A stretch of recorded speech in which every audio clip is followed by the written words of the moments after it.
Voltaire nace el 21 de noviembre de 1694 en París. Fue el último de los 5 hijos del matrimonio entre el notario Francois Sarraud y Mary de Aumale, criándose débil, enfermizo y temiéndose siempre su muerte. Sin embargo, resistió los embates del crecimiento, pero tuvo otro grande dolor, el fallecimiento de su madre cuando él apenas tenía 7 años de edad, y quien luego se encargaría de su educación sería su padrino, el abate Chateauneuf. Y luego en 1704, a los 10 años, estudió latín y griego en el colegio jesuita Louis le Grand, que pronto se distinguió por su precoz facilidad y por su carácter y por su ingenio maligno. Dueño de una personalidad, estuvo siempre ligado al ingenio, la ironía, la inteligencia y el escándalo.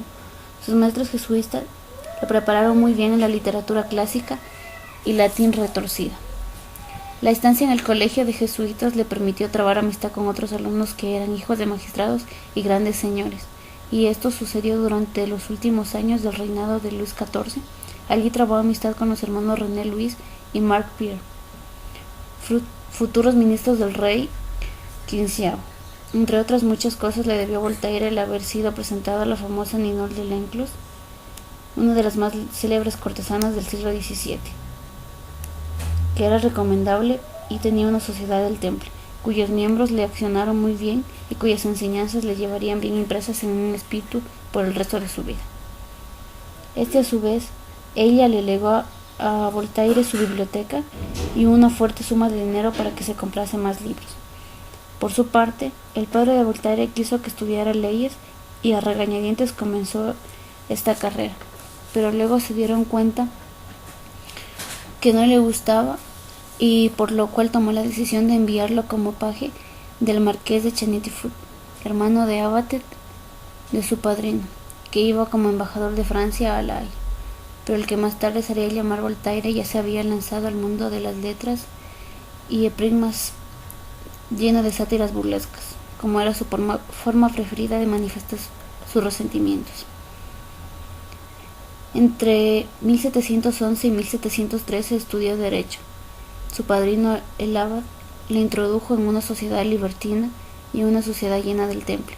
En 1713 obtuvo el cargo de secretario en la embajada francesa en La Haya, trabajo del cual fue expulsado debido a un idilio con una refugiada francesa llamada Catherine Olympe Dunoyer. Sus 2 primeras grandes obras fue Oedipe y Henriade. Vale recalcar sus malignas sátiras que valen un destierro en un castillo de Sul-sur-Loire, en el cual estaba encarcelado, y reincide y hace circular por París otro escrito plafitiario titulado Puero Reinante. Si bien es cierto, esto ocurrió a inicios del año 1717. Una vez liberado, fue desterrado de Chateauneuf-Millet, donde adoptó el seudónimo de Voltaire. Existieron muchas hipótesis. La más aceptada se dice que se deriva del apelativo Petit Volontaire, el pequeño voluntario, que usaban sus familias para referirse a él como niño. El 18 de noviembre de 1718 consigue que se estrene el edicto. En 1723, su epopeya, La Heriada, dedicada al rey Enrique IV, alcanzó gran éxito. Entre los años 1626 a 1729 se instaló en Londres y allí Voltaire recibió una influencia determinante por la orientación de su pensamiento. En 1828, cuando regresó a Francia, difundió sus ideas políticas, un pensamiento científico, establecidos por Isaac Newton y John Locke, que eran sus más grandes admiradores. En 1731 escribe la historia de Carlos VII, donde ya se nota los problemas y tópicos que más tarde aparecieron en su famosa obra Cartas Filosóficas, publicada en 1734. Por este motivo, el mes de mayo se ordenó su detención y Voltaire se refugió en el castillo de Emily de Chante, mujer con la cual establecería una larga relación amorosa y con la que trabajaría su obra de la filosofía de Newton, donde resumía y divulgaba en francés la nueva física del genio inglés.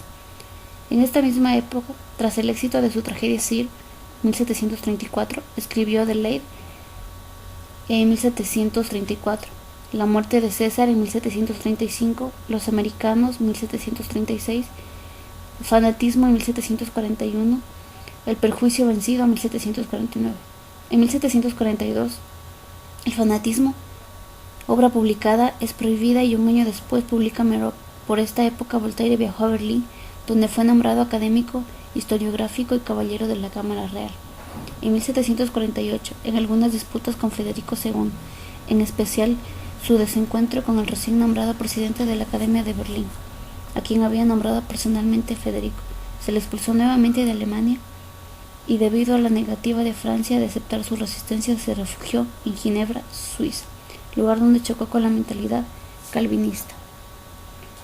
También tuvo refugios acerca de su poema sobre Juana de Arco, La doncella, publicada en 1755, el poema sobre el desastre de Lisboa en 1756, la novela corta Cándido en 1759.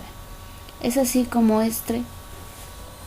logra plasmar en todo este periodo obras de teatro, novelas, cuentos, sátiras y poemas breves.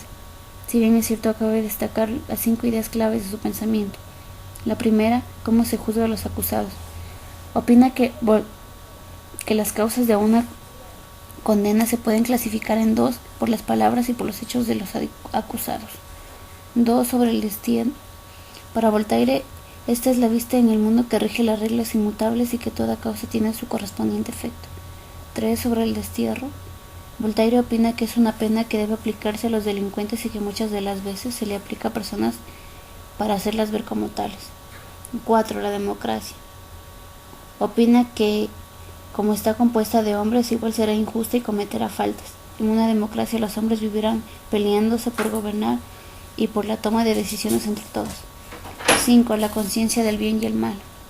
Tomada por Locke, demostró que no todos tenemos ideas innatas ni principios, pero se vio obligado a demostrarlo detenidamente y determinadamente porque en esa época todos creían lo contrario. Pocos años después se instaló en la propiedad de Ferney, donde vivió durante 18 años, recibió a los élites principales como países europeos, mantuvo una copiosa correspondencia y multiplicó los escritos.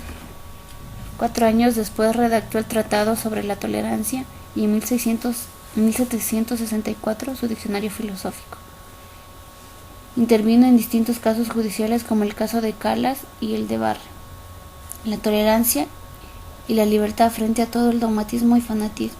En 1778 volvió a París, aunque sus ideas impregnan toda la filosofía. Voltaire no fue iniciado en ella, sino hasta obtener cargos y títulos como honorífico. Fue en la lógica mixta, dada por New Source el 7 de abril de 1778. En los últimos años de Voltaire y a la vez siguientes, ven la luz de algunas de sus obras más relevantes en los aspectos políticos. Los escritos son de carácter violentamente anticlerical y antirreligioso. Se suceden como bombas, declarándose racionalista ante todo y entusiasmándose por la política de Turgot. Vuelve a acercarse a la corte regresando a París en 1778, que es recibido con todos los honores, y cuyo significado de su obra mostró a un Voltaire fiel, exponente de las inquietudes y de la mentalidad de su siglo, que nos ha dejado una vasta obra. Apoyado en un régimen político con fuertes abusos y fuertes protestas acerca de la justicia. Con Voltaire, el francés alcanzó nuevas cotas de expresividad. Su estilo se adapta perfectamente a los objetivos polémicos y ensayísticos que quiso alcanzar. Por su parte, tenemos el 31 de mayo de 1778, a los 84 años se extinguía aquella vela de la que solo quedaba el pabilo, y en 1791 sus restos fueron trasladados al Panteón.